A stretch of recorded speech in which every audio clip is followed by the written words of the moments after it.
Tim Legler's back. Savor this. Last touchscreen we got. And when you have a blowout, right, sometimes you wonder, well, where do you even narrow this down? But that's why you're great. Copious notes. We got a sequence here. I'm looking. I had a feeling. We talked about it. Ends of quarters, right? That's right. And Jason Kidd set this up beautifully with his sound. He said missed shots and turnovers at wrong times. And this, to me, look, I'm not going to oversimplify a game that got out of control, but this is what we're talking about, Scott.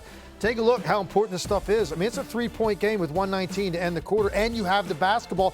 And more importantly, you get something good despite the fact Luka's out here being face guarded by Jaylen Brown. So you're going to play 4-on-4. Can we get a good shot? Well, Dante Exum makes a nice move, gets to the middle. Take a look right here at Sam Hauser. He's guarding Cleveland, but he comes all the way down into the lap of Exum. So you got two on the ball. You can't get a better look than this. Unfortunately, Maxi Kleber's just not been himself since he came back from the injury. But if you make this shot right here, we're looking at a 21-21 game. You can't get a better look. Kick out, misses it. Now, what happens the other way? You got to button up the details when you're playing Boston. So, one, you got to make shots like that. But then here's the other way. You run a very simple dribble handoff for Sam Hauser. Well, this has to be every single time. This has to be a switch. There is no reason for this to be late and Hauser get this clean look. So you miss one the other way, that's wide open. A much more difficult shot by Hauser goes down just like that at 6. Okay, let's inbound the ball. Let's go the other way. Nice little brush screen here in the backcourt. I like it. So now Luka's going to come off. He's got a lot of space. Boston back here is walling up. They're waiting on Luka to come in. Takes it a little bit too far with the dribble. But take a look at this, Scott. Right, this is good for Luka. When you've got 3, this is a pass that has to be made. You got to get it out here. You're going to force Jrue Holiday to react, and that means you're going to have a wide open 3 in the corner.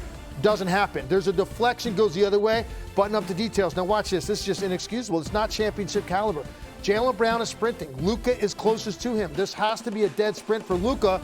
As this ball's being advanced here, P.J. Washington can come right here and cut off the basketball, and you'd have Kleber back. But that's not what happens. Watch Luka and Jaylen Brown. We just let him go.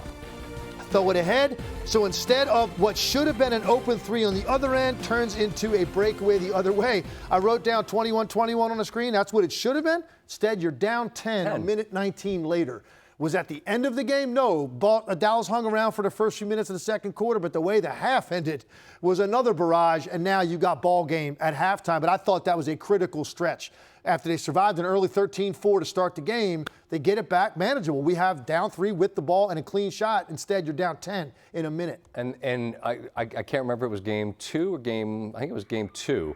Where it was the end of a quarter, and it was a wild sequence that ends with a Tatum dunk, and it got to 31-30 because they throw flurries of punches at the ends of quarters. In the big picture for Boston, I asked earlier, does this feel like that the runway now kind of clears, and now this is the launch point for this young group to start hanging? I don't want to get crazy and start saying they're going to put a bunch of rings together, but one's a hell of a lot more than none, man. Yeah, it does feel like the start of something rather than the culmination of something. That's what it feels like to me, despite the fact that Jaylen Brown and Jason Tatum have been around a while. They've been close a lot of times. To a lot of people, it feels like a sense of relief. Hey, we got it. But for me, that could be now like the starting point for what you're about to do in the future, particularly with just this kind of balance and depth and versatility. And Joe Mazzulla clearly was not fazed by this, took a lot of criticism a year ago. He grew as much as anybody did on this team, and I thought he was exceptional the entire season. And I think reading a bunch of pieces about Brad Stevens, you don't ever hear from. I mean, he just, like, how they put it together. The patience that they showed, the staff that they assembled. It just feels like organizationally, this group, and there's a proud history, right? But I think they lean into that history. I just don't feel like they're going to make missteps out of impatience that maybe some others might. Is that overstating what we've seen from this group? You know where this has to feel really good for Brad Stevens? Because they never bit on the whole Tatum Brown conversation. They never bit on that. They stayed with it. They stayed patient. And one thing that they showed you tonight is what you are capable of doing when you have exceptional integrity with your top players. You are able to continue to add and build and fight, and eventually you're able to break through. It's hard in a league, and there's just so much is about like not pocket watching, but it's status watching, right? Like who's who in the pecking order. Definitely. It was who's first team, and I get why, because that's a magnifier for what you can get paid.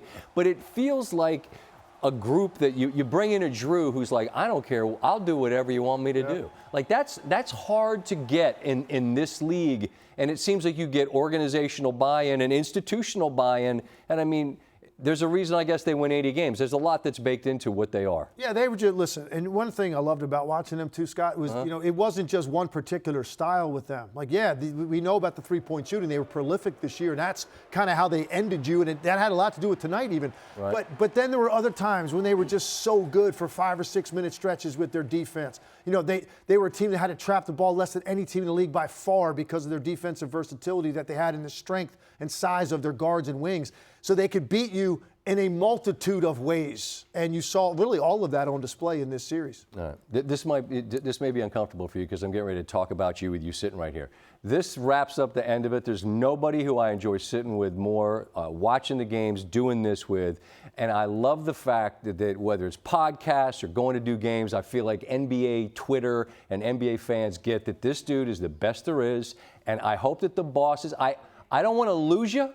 But if we lose you some because you're out there doing games, that will be cool with me because you're not good at this, man. You're great at this. Nobody's better talking basketball than Tim Legler, and I think everybody out there gets it.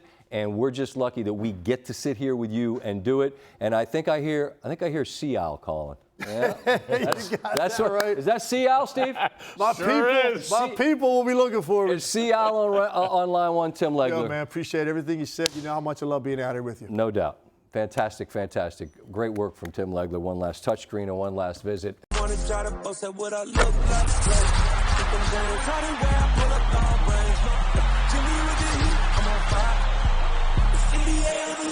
NBA,